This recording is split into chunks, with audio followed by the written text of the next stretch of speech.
Kita telah menyelesaikan ta'rifus sunnah sahih. Kita juga sudah menyelesaikan manzilatus sunnah nabawiyah. Begitu juga dengan hujjiyatus sunnah nabawiyah. Betul? Nah, absennya mana ini? Absennya? Mana?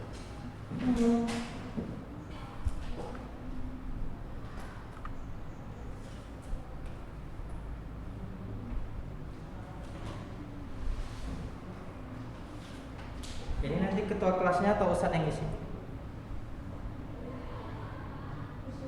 Ustadz yang ngisi nih?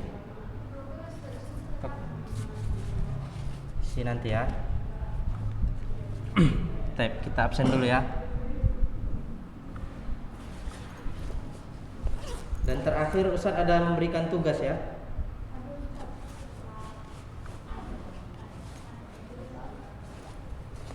Ada yang belum ngumpul di sini? Ada yang sudah langsung mengumpulkannya lewat foto? Ada yang belum mengumpulkan, kumpulkan di sini. Biar Ustadz periksa. Hah? Ya, kumpulkan aja di sini. Oh, tapi nanti aja. Ketika selesai belajar.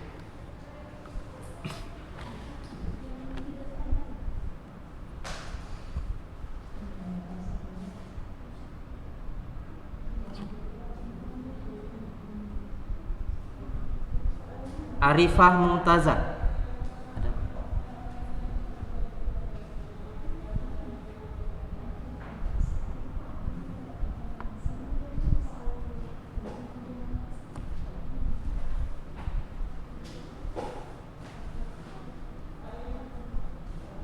Fitrah Marhamah.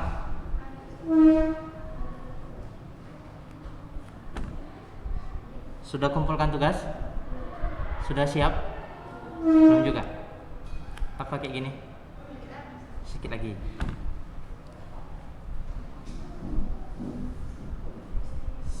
Jazkiyah Az-Zahra. Ada? Hah? Nggak hadir.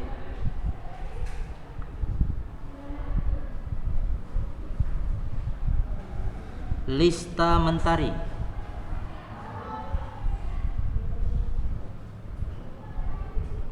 Luna Windasari.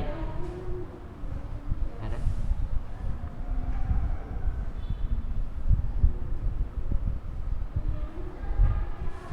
Nadia Ulia. Naila Sofa.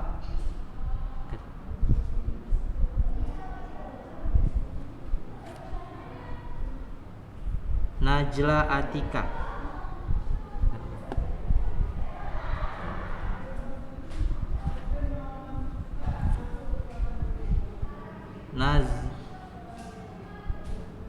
Naziha Nurul Fadilah. Ada? Nazla Aulia Azura. Nazla.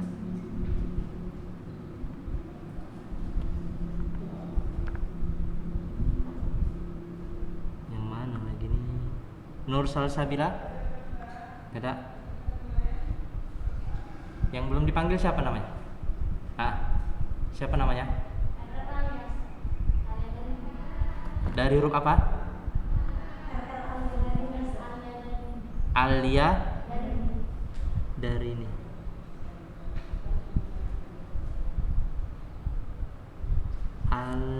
Alia Maisarah dari Munte.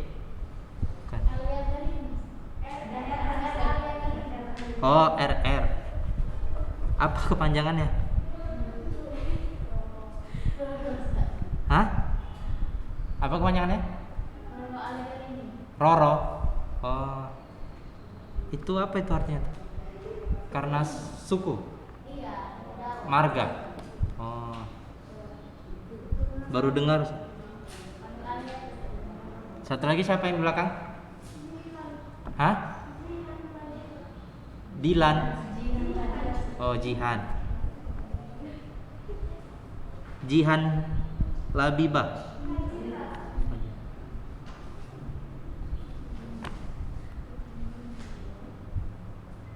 Baik. Jihan udah siap PR?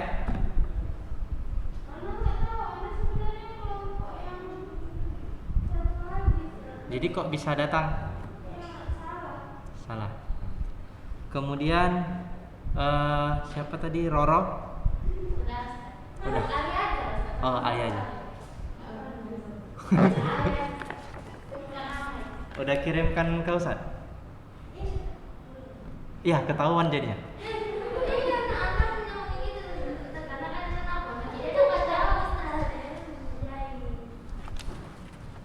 Tandailah siapa namanya? Ya udah. Baik. Anak pondok jadi nggak CPR? Iya. Aturan sebaliknya lah. Kalau anak pondok, kalau mereka mungkin disuruh nyuci piring lagi, nyuci baju.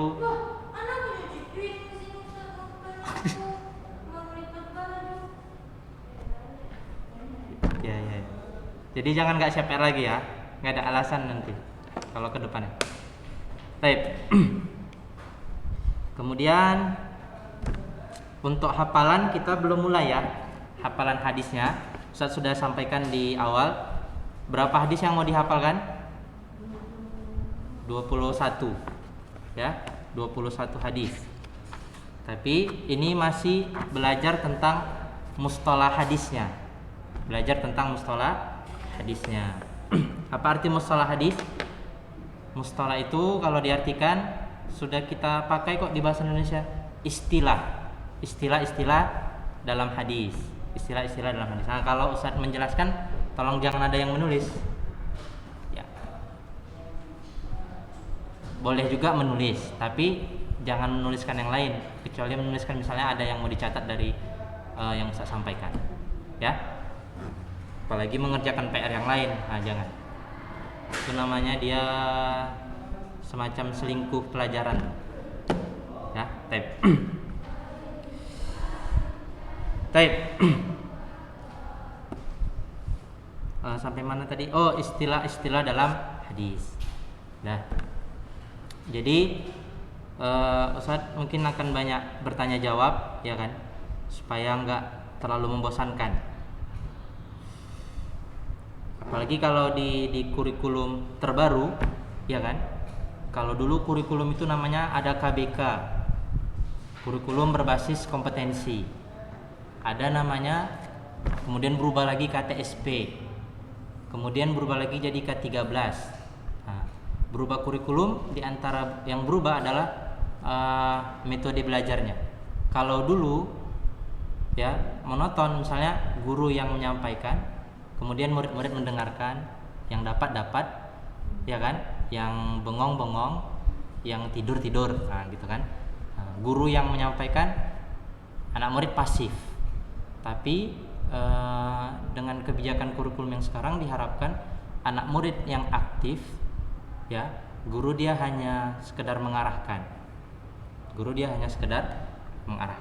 Jadi Ustaz akan mungkin banyak bertanya jawab, apalagi yang begini-begini, itu yang Ustaz tanyakan nanti. Ya. Taib, paham Anda sekalian? Kita tes. Apa itu definisi sunnah secara bahasa dan istilah? Siapa yang tahu? Ya, silakan. Awal-awal boleh lah. Iya. Bahasa Indonesianya saja. Kalau yang belum hafal. Apa saja yang disandarkan Nabi kepada perkataan berlebihan, ketetapan atau geometri Nabi, karakteristik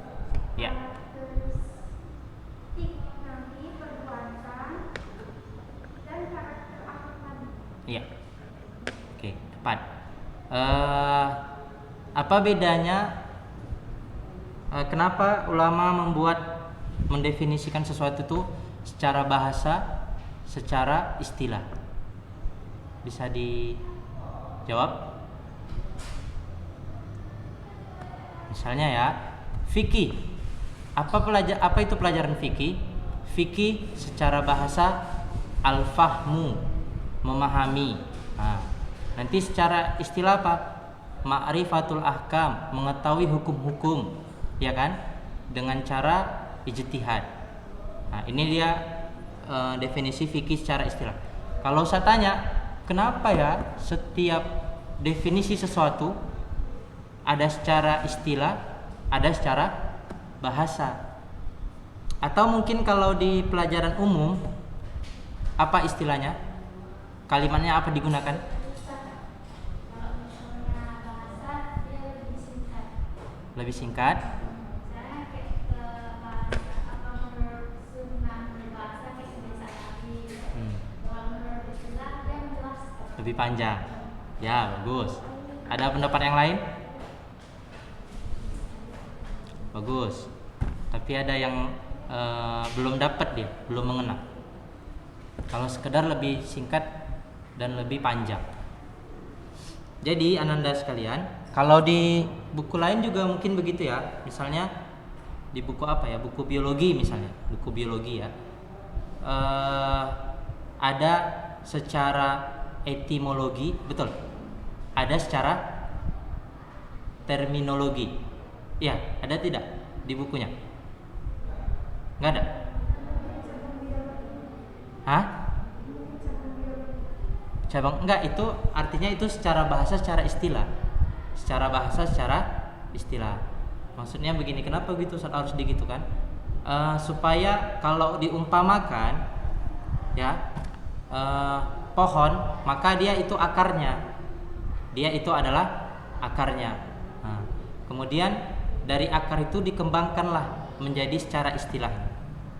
Menjadi secara istilahnya. Artinya si istilah ini nggak mungkin dia nggak nyambung sama si bahasanya. Nggak mungkin nggak nyambung sama si bahasanya. Nah, umpama gini. Kalau manusia apa bahasa Arabnya? Anas, al-insan, ya bagus. Ahsantunna. Taib. Tahu arti apa itu manusia?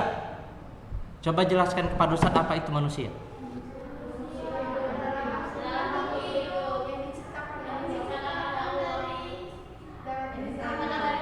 Tunjuk tangan lah biar Ustaz tahu. Nah, apa itu manusia? Siapa yang bisa mendefinisikan manusia? Ada? Ya, tadi banyak yang berbicara. Ya, silakan. Manusia adalah makhluk yang diciptakan Allah dari tanah. Dari tanah. Makhluk yang diciptakan Allah dari tanah. Hewan diciptakan dari apa? Tanah juga berarti hewan manusia? Tumbuhan diciptakan dari apa? Tanah diciptakan dari apa? Tanah. Berarti tanah adalah manusia? Jadi definisi itu dia harus mencakupkan dan tidak bisa tidak mengena sama yang didefinisikan. Itu dia. Makanya ada yang versi panjang, ada yang versi pendek. Siapa lagi yang mau coba mendefinisikan tentang manusia? Silakan. Manusia adalah makhluk hidup diciptakan dari tanah yang diturunkan ke dunia untuk mengerjakan amalan individual. Berarti kalau ini keluarlah hewan kan nggak disuruh beramal ya, tumbuhan nggak disuruh beramal ya kan, tanah nggak disuruh beramal. Ini sudah lebih menyempit ya. Bagus, masya Allah, bagus. Ahsanti barakallahu fiik. Inilah diantaranya. Tujuan mendefinisikan. Tapi asal kata manusia, insan itu kalau kita gali lagi lebih dalam, asal kata dari manusia nasia. Nasia yansa. Siapa yang tahu artinya nasia yansa? Lupa. Nasi itu, ya kan? Aku lupa. Nasi tahu. Kalau untuk laki-laki nasi tahu, ya kan? Apa artinya nasi tahu? Kamu laki-laki melupakannya. Nasi tahu, ya kan? Nasi tihu atau nasi tihi bisa. Kamu laki-laki, kamu perempuan melupakannya. kembali ke tadi, insan, kata insan berasal dari kata nasia. Maka kalau manusia itu sering lupa wajar. Kalau manusia itu sering lakukan kesalahan, itu wajar. Nah, sebagaimana hadis yang lain Nabi katakan, ya, kullu bani adama khata'un. Setiap anak Adam itu bersalah, dan di situ dia bentuknya jamak, banyak salahnya. Jadi kemudian dikatakan lagi khairul khatta'ina at-tawwabun. Tapi sebaik-baik orang yang bersalah adalah orang yang bertaubat. Nanti disebutkan lagi oleh hadis yang lain, hadis qudsi yang lain, seandainya ya manusia itu tidak ada salahnya, maka Allah akan gantikan dengan penduduk yang lain, sehingga mereka berbuat salah kemudian Allah mengampuni. Tapi ini bukan kita berarti kita banyak-banyak aja buat salah, namanya kita tukang bersalah gitu kan, bukan. Tapi ini adalah hadis kita gunakan untuk kalau ada kawan kita, ya kan, terkadang dia khilaf, maafkan. Bahkan orang tua kita, adik kita, kakak kita, ya kan, namanya dia seorang manusia, kadang dia terbawa oleh hawa nafsunya, ya kan, keinginannya, salah dia maafkan. Jangan jadi orang yang pendendam atau egois. Nah, jangan jadi seperti itu. Inilah kita ambil faedahnya. Jadi biasanya dalam mendefinisikan, biasa ada dari segi bahasa sebagai akar untuk mendefinisikannya secara lebih rinci, kemudian ada secara istilah. Faham? Taib. Ananda sekalian, tadi sudah disebutkan temannya tentang makna sunnah secara istilah. Taib. Yang di belakangnya siapa namanya, lupa saya. Fitrah ma udifa ilan nabi sallallahu alaihi wasallam min qaulin. Apa artinya? Apa yang disandarkan kepada nabi berupa perkataan. Apa contohnya? Contohnya hadis yang mana?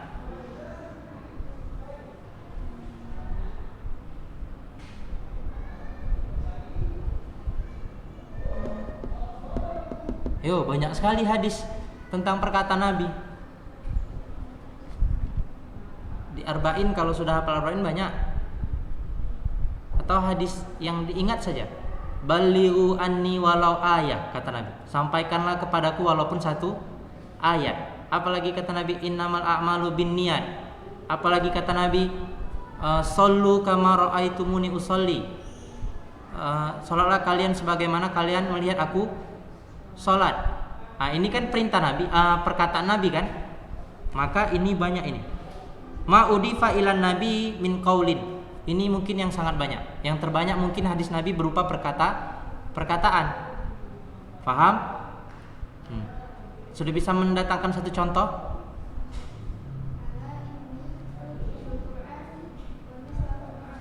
Ya, artinya ketahuilah sesungguhnya diberikan kepadaku Al-Quran dan juga yang semisal dengan Al-Quran. Oke, berarti mudah-mudahan sudah paham. Nanti di rumah dimurajaah lagi. Yang belakangnya kasih dulu contoh. Ma udifa ilan nabi min fi'lin. Apa yang disandarkan kepada Nabi berupa perkataan. Bisa? Nggak usah bahasa Arabnya, bahasa Indonesia aja. Cobalah dulu, jangan langsung bilang nggak bisa. Dari Ulunuha sekolahnya? Dari Ulunuha. Namanya siapa? Satu.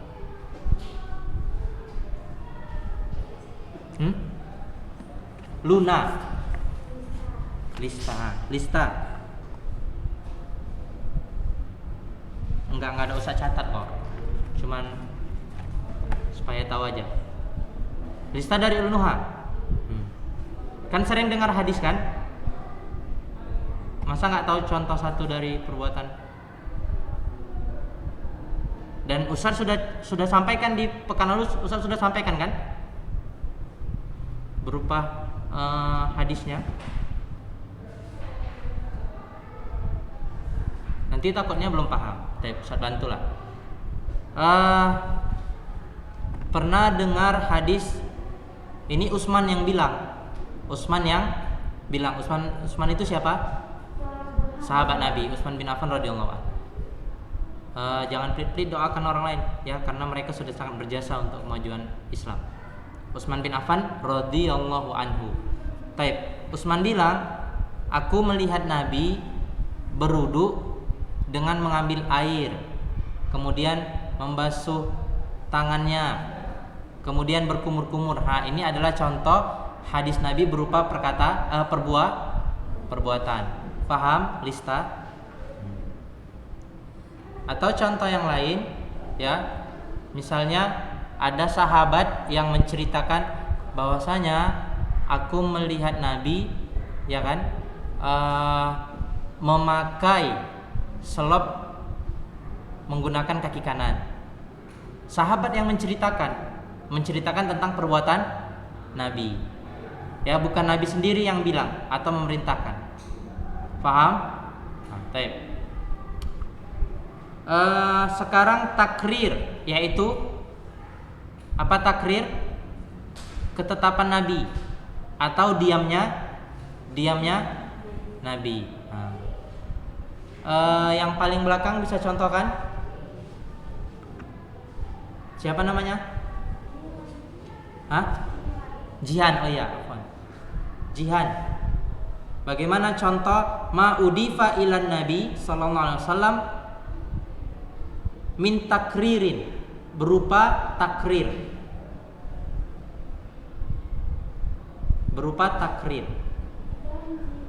Janji. Nabi berjanji sama siapa?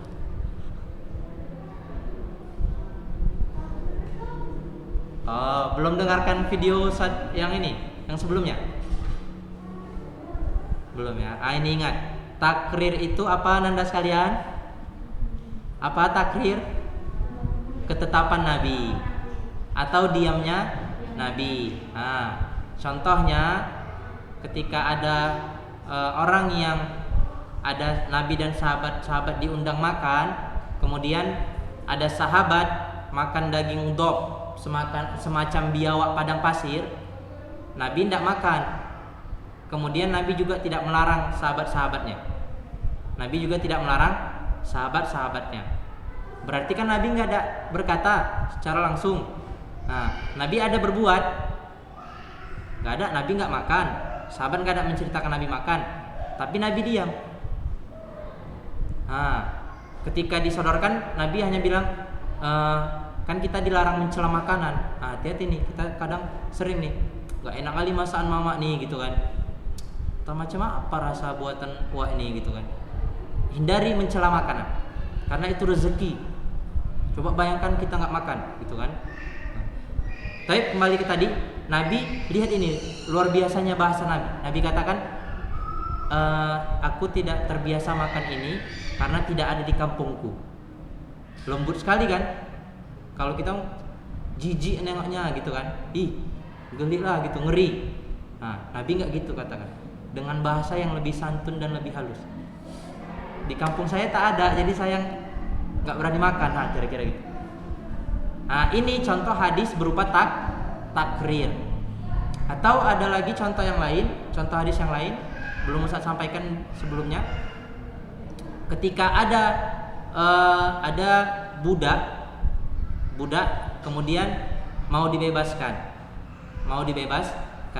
Kemudian ditanyakan kepada budak itu, aina Allah, tapi bukan Nabi yang bertanya. Si tuannya inilah mungkin yang bertanya. Tapi intinya ketika si budak mengatakan Allah fis sama, ya Allah itu di ketinggian, di atas langit, maka Nabi diam saja. Artinya kalau misalnya itu salah, maka Nabi salah itu. Kalau itu adalah sebuah keharaman, maka Nabi katakan jangan makan, itu haram. Pasti begitu, karena tidak mungkin terjadi kemungkaran Nabi membiarkan, tidak mungkin. Paham Anda sekalian? Baik, mudah-mudahan bisa dipahami. Au sifatin khalqiyatin, karakteristik Nabi ketika nanti sahabat menceritakan Nabi itu tidak terlalu tinggi, tidak terlalu pendek. Nabi itu rambutnya sedagu, sebahu, kemudian tapi jangan bayangkan seperti perempuan ya. Nah, jangan bayangkan seperti perempuan. Kemudian kita harus pahami hadis itu dengan budaya saat itu, ya kan? Budaya saat itu mungkin wajar saja laki-laki rambutnya panjang, ya kan? Karena kan nggak semudah seperti zaman sekarang, ada gunting, ada tukang pangkas, ada barbershop, ya kan? Dan seterusnya. Nah, kemudian dada Nabi bidang. Nah, begitulah ketika para sahabat menceritakan tentang karakteristik Nabi. Sebutkan juga Nabi itu harum. Nabi itu, kalau ada sahabat yang menjelaskan, ketika aku melihat Nabi menggunakan sebuah baju seperti bulan purnama. Mungkin bajunya itu sangat indah, ya kan? Seperti bulan purnama. Nah, ini adalah karakteristik fisik Nabi yang diceritakan. Kemudian karakteristik khulqiyatin, yakni akhlak Nabi. Ya, paham. Nah, ini Ustaz harapkan ini dihafal, kemudian dipahami. Inilah betul-betul pondasi dasar. Pondasi dasar dalam kita belajar hadis. Paham? Jadi kalau misalnya ada orang yang berkata ya, Imam Syafi'i, apa kata Imam Syafi'i? Lan tanalal ilma illa bisittin, tidak didapat ilmu kecuali dengan 6 hal. Apakah ini dikatakan hadis? Dikatakan hadis atau tidak? Tidak. Bagus. Apa alasannya? Alasannya apa? Karena bukan disandarkan kepada Nabi, tapi disandarkan kepada ulama, yaitu Imam Syafi'i rahimahullah. Mudah-mudahan bisa dipahami. Baik Ananda sekalian, karena itu saya rasa sebagai dasarnya Ustaz ulangi. Jangan lagi ada yang tidak mengerti. Baik, kita lanjutkan pelajaran kita. Berarti di halaman 12 sekarang kan? Di halaman 12, betul? Ada yang mau baca? Mau coba kemampuan bahasa Arabnya, kemampuan baca kitabnya? Ya, silakan. Ya.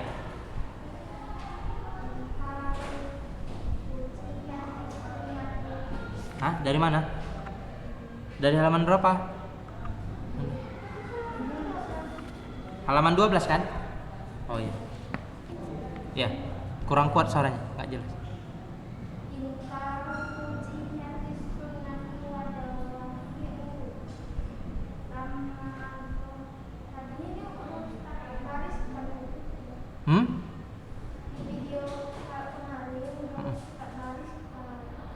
Oh iya, nggak apa-apa, baca aja.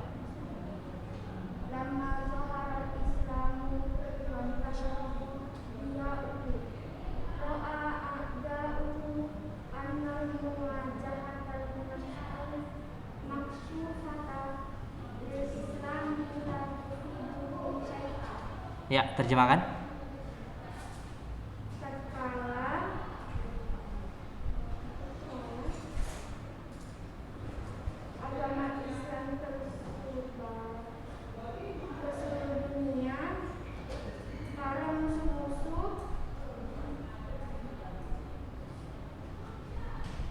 Para musuh-musuh melihat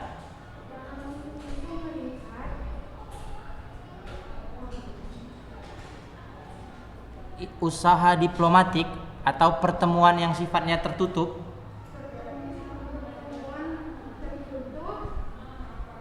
dengan Islam tidak sedikitpun memberikan manfaat. Ya, cukup. Ya, kan habis itu tadi menerjemahkannya kan? Paham dari kalimat ini? Jadi ya kalau baca sejarah di tahun-tahun awal Nabi mendakwakan Islam, ya kan, di Mekah sangat sedikit pengikutnya, betul? Sangat sedikit pengikutnya. Bayangkan ya, saat itu karena sedikit pengikutnya dan pengikutnya itu dari galangan budak, hamba sahaya, maka mereka disiksa. Dizolimi.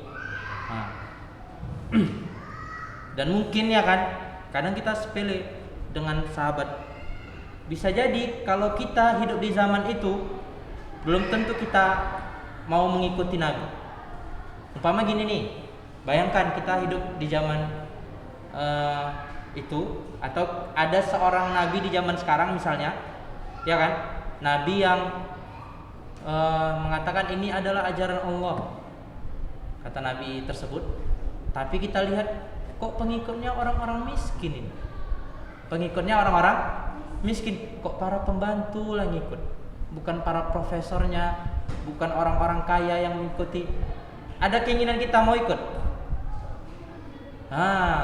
Belum tentu itu, kecuali hidayah dari Allah. Tapi begitulah di awal-awal Islam. Yang mengikuti Bilal, ya kan? Dan karena Bilal mengikuti Islam, dijemur di tengah padang pasir, ditimpai oleh batu. Yang mengikuti siapa lagi? Sumayyah. Siapa Sumayyah? Ammar sama Yasir. Mereka keluarga budak. Akhirnya dibunuh gara-gara tuannya begitu kejam. Dan itu di awal-awal. Kemudian setelah sekitar 13 tahun, ini fasenya, sekitar 13 tahun didakwakanlah tauhid itu, mulai bertambah pengikut Nabi, pengikut agama Islam, umat Islam. Kemudian hijrah ke kota Madinah. Kemudian bagaimana? Di kota Madinah barulah Nabi membuat semacam negara, pemerintahan. Nabi membuat semacam pemerintahan, ya, dibuatlah panglima perangnya, dibuatlah undang-undangnya, seperti sebuah pemerintah jadinya negara Madinah saat itu.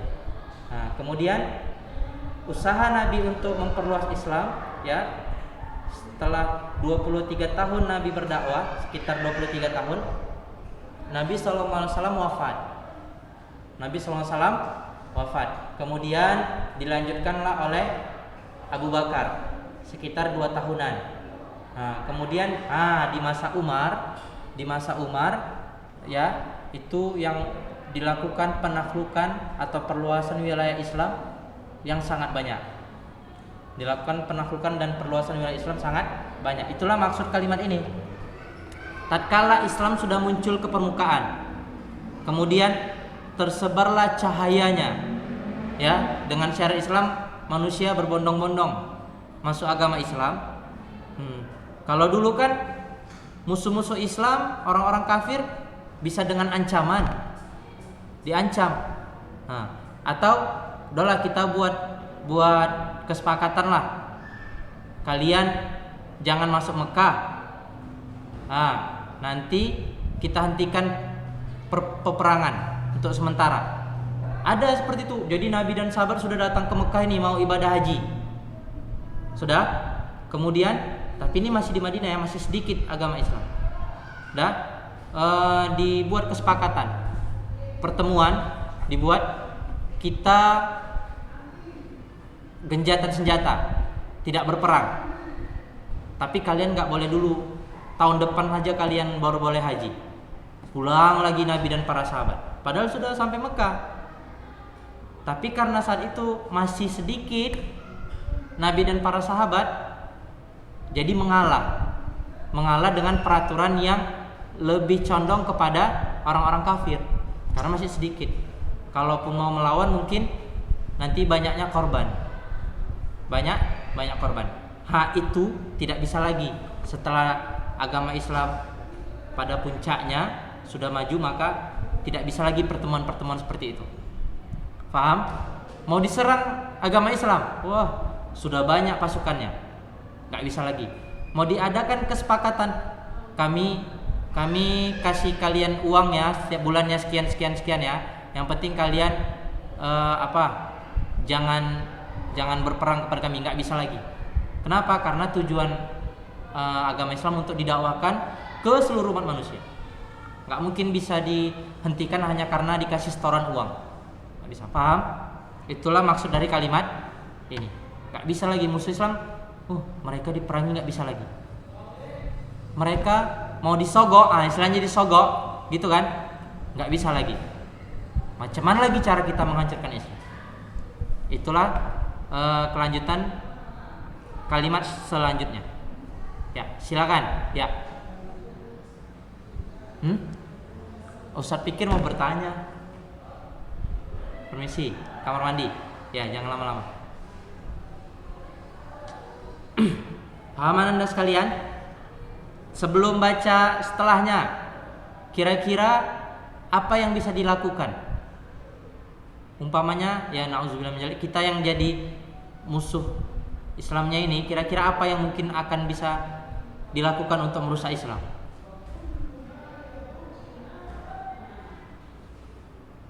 Ada yang bisa jawab?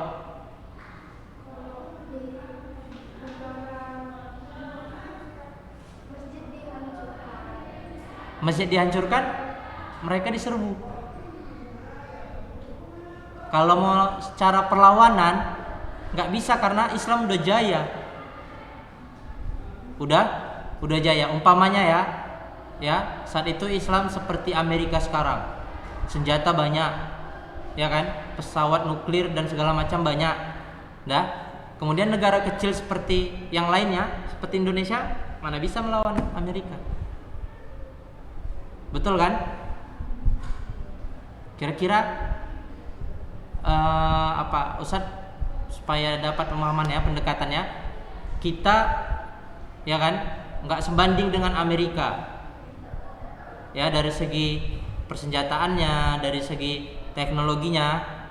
Berani kita lagi menyerang mereka, menghancurkan, misalnya kita hancurkanlah kedutaan Amerika di sini, berani kan? Nah, kita mau ajukan pertemuan tertutup, baiklah kita rapat. Amerika, kamu nggak boleh ngapa-ngapai kami akan berikan setoran ke kamu sekian. Ngapain, kami nggak butuh lagi, kata Amerika. Duit kami udah banyak, kami hutangi kalian sekian triliun bisa, kata Amerika. Kira-kira apa lagi yang bisa kita lakukan?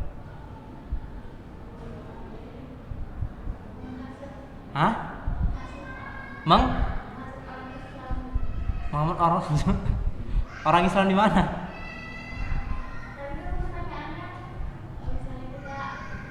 Iya. Satu-satu ya. Satu dulu, menghasut orang Islam. Ya, baik, ambil yang sana apa? Memperbudak. Cemana memperbudak? Kita memperbudak orang Amerika. Gak bisa, mereka yang lebih maju sekarang. Tadi Ustaz contohkan gini, gambaran kemajuan Islam pada saat itu seperti Amerika sekarang, negara maju, paling maju di antara yang lain, ya kan? Nah, awalnya itu yang maju Persia, kemudian negara Romawi, kemudian Islam sempat jaya, menguasai sekitar 2/3 dunia. Spanyol dulu dikuasai, Afrika hampir seluruhnya, Asia. Maju sekali dulu Islam, super power dulu, super power. Makanya Al-Jabar, ada ilmuwan Islamnya, ya, biologi, ya, Ibnu Sina, ada ilmuwan Islamnya. Walaupun ada catatan ya, dari pemahaman Ibnu Sina ada catatan. Tapi begitulah kemajuan umat Islam saat itu, tidak bisa terbendung karena paling maju dibandingkan negara yang lain. Maka ananda sekalian, caranya diutus saja. Kalau kita mau menghancurkan, diutus saja. Misalnya Ustadz Presiden Indonesia kan, kita mau hancurkan Amerika ini, diutus, Jihan, Ustaz bilang, coba dulu kamu ke Amerika, kemudian adu domba penduduk mereka. Bilang saja, kan ada penduduk kulit putih, penduduk kulit hitam. Nah, bilang ke penduduk kulit putih, itu penduduk kulit hitam menyepelekan kalian, ya kan? Kemudian bilang ke penduduk kulit putih, itu penduduk kulit hitam mau mencelakakan kalian. Akhirnya mereka adu domba. Itulah yang dilakukan musuh-musuh Islam untuk menghancurkan Islam. Mereka berpura-pura membuat makar. Itulah yang mereka lakukan. Itulah yang mereka lakukan. Faham sampai sini? Dan langkah yang pertama, Ustadz bukan pilih yang mukanya seperti muka orang Indonesia. Karena kalau mukanya seperti orang Indonesia, sampai Amerika tahulah, oh ini orang Indonesia, betul? Nah, Ustadz pilih si Jihan mungkin mukanya agak-agak kebulean, ya kan? Ah, ini mirip nih, bisa nih pura-pura menjadi warga negara Amerika. Sana, laga warga Amerika. Ah, kira-kira gitu. Kira-kira seperti itu. Makanya kalau kita baca sejarah, ya kan, Umar bin Khattab, macam mana meninggal beliau? Ketika sholat subuh menjadi imam, kemudian ada yang diyakini dia orang Islam. Kenapa? Ikut sholat.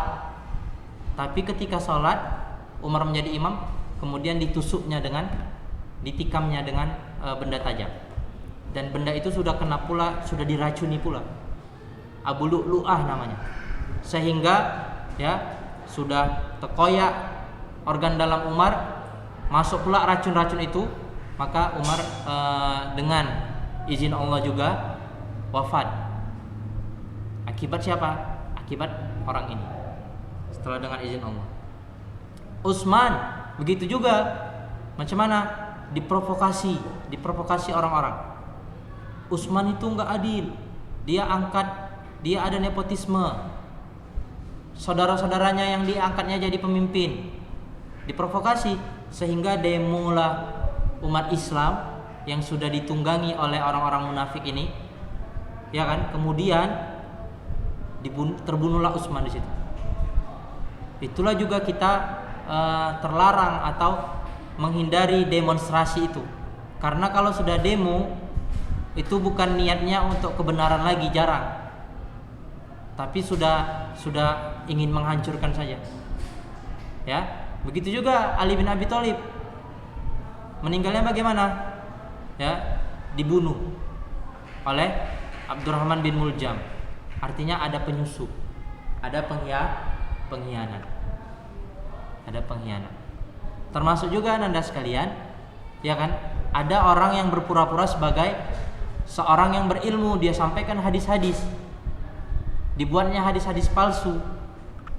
Ya, dibuatnya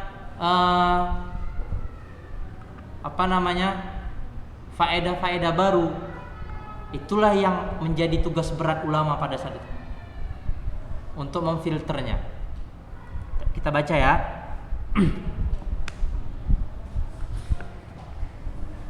Bada'u, mereka memulai setelah tadi tidak bisa. Bada'u yukhattituna likaidi bihi wa ahlihi, maka mereka memulai untuk merencanakan makar. Lil kaid, apa artinya makar? Apa bahasa lainnya itu makar? Rencana buruk, ya kan? Rencana buruk kepada Islam wa ahlihi, dan pemeluk Islam. Wa ahlihi, dan pemeluk Islam.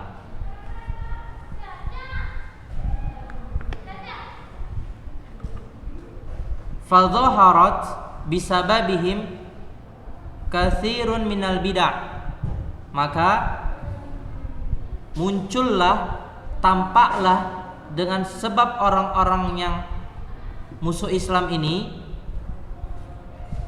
banyak sekali berupa kebid'ahan. Apa itu bid'ah? Apa? Apa Alia? Kebid'ahan itu adalah hal-hal baru dalam hal agama. Hal-hal baru dalam hal agama. Kata Nabi, kullu bid'atin dhalalah wa kullu dhalalatin finnar. Setiap bid'ah adalah sesat dan setiap kesesatan berada di neraka. Amalan-amalan baru. Jadi kita tahu ternyata amalan baru itu diciptakan oleh para pengkhianat yang ingin menghancurkan Islam. Apa contohnya? Ada yang bisa kasih contohnya? Apa contohnya Nanda sekalian?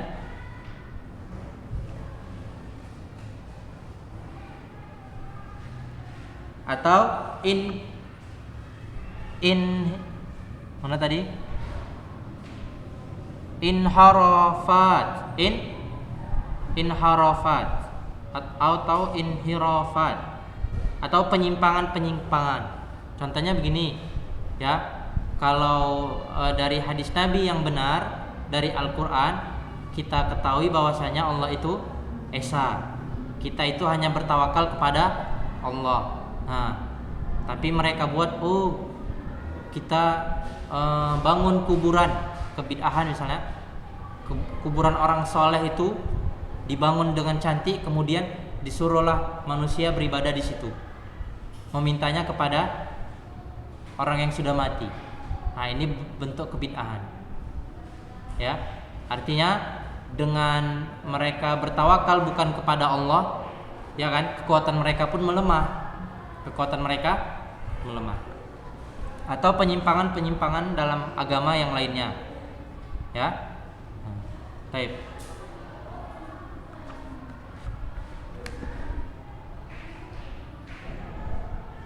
Kemudian allati, yang kebid'ahan dan penyimpangan tersebut, ya, tabannaha ba'dul muslimina wahtarru biha. Mereka mengadopsi, ya, sebagian kaum muslimin mengadopsi apa? Kebid'ahan dan penyimpangan tersebut. Wahtarru biha, dan mereka pun tertipu kepadanya. Dan mereka pun tertipu.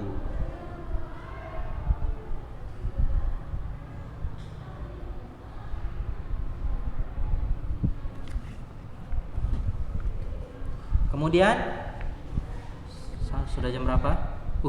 Tak terasa ya.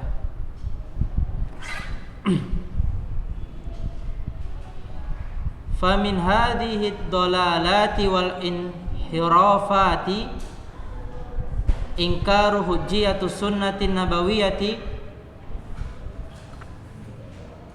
wa za'mu bi anna al-Qur'ana wahdahu kafin fi bayanin ahkami syari'ati. Ya.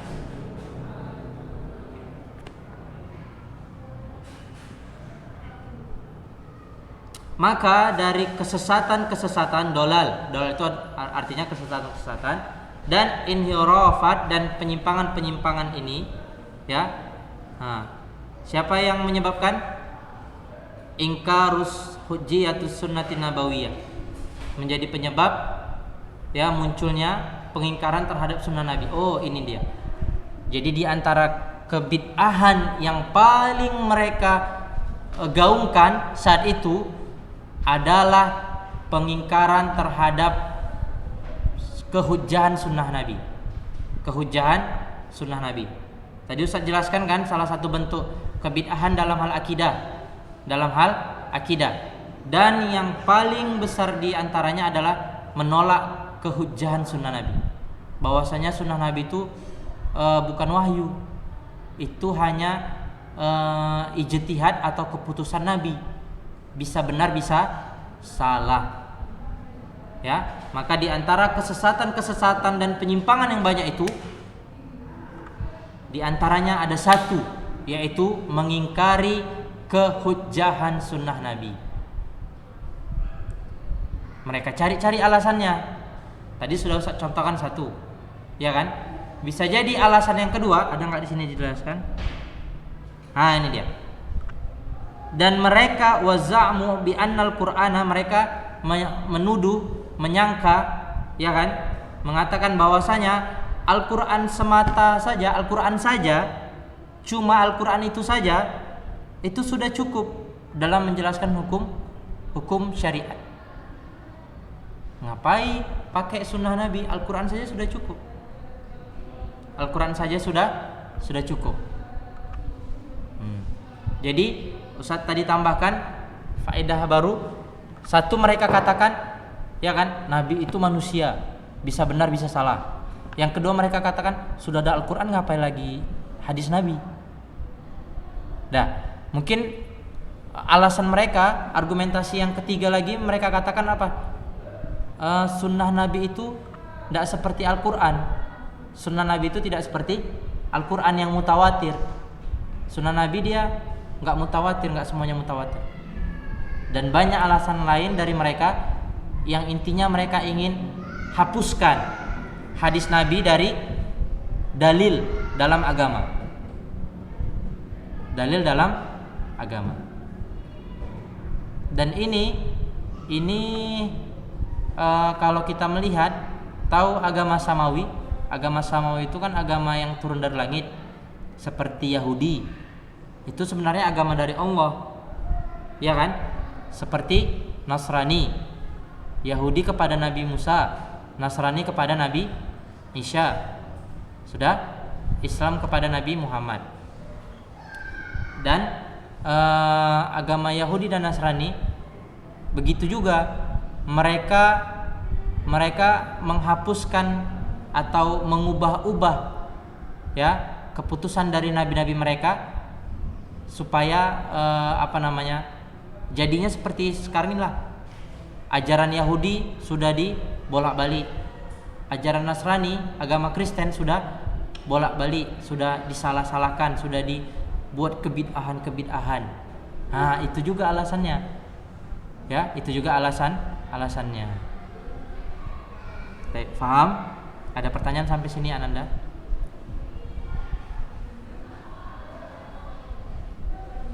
Sudah tergambar ya kenapa mereka merencanakan atau membuat ajaran menolak hadis Nabi. Kenapa? Saya tanya ya, tadi sampai mana gilirannya? Jihan sudah tadi ya, kemudian Alia sudah, Nazla. Kalau Ustaz tanya gini, kenapa mereka ingin menghancurkan Islam dan dengan cara apa menghancurkannya?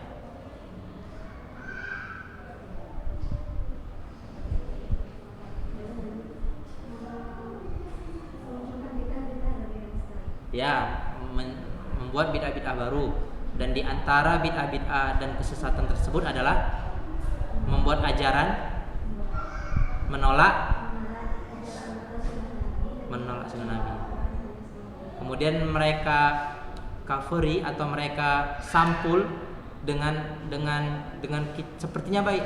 Oh, kami nggak terima sunnah Nabi, tapi kami terima Al-Quran.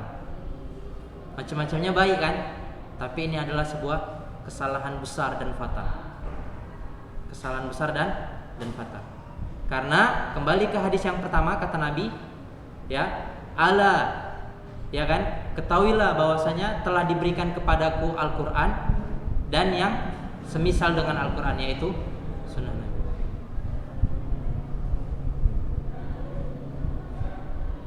Dah, mudah-mudahan walaupun sedikit tapi sampai.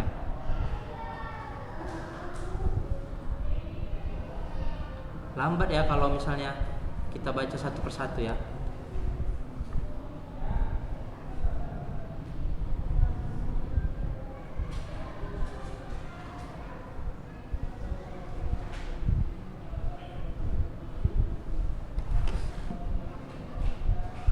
Ada pertanyaan?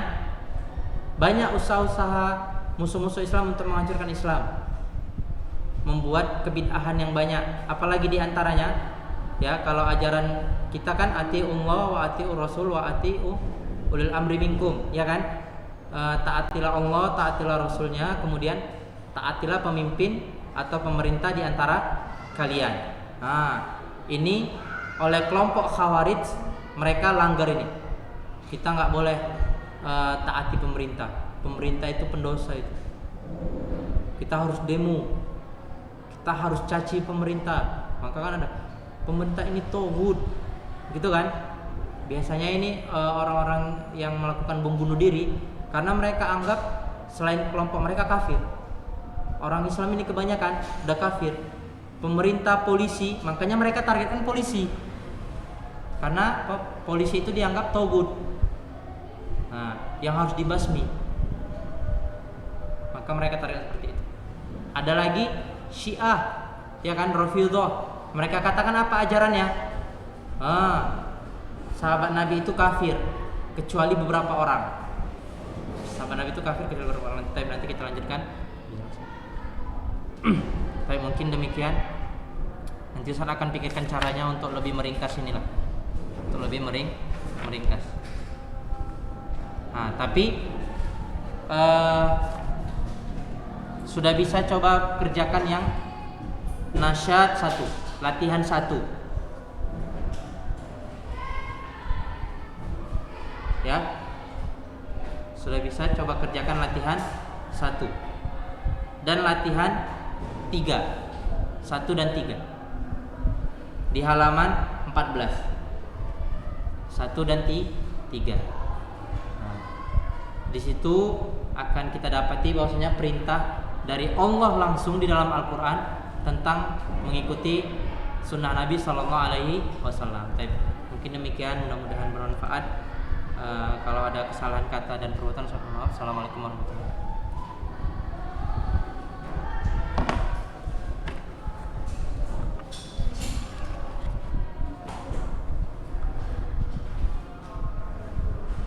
Oh, nanti nih apanya yang isi ya, ketua kelasnya ya.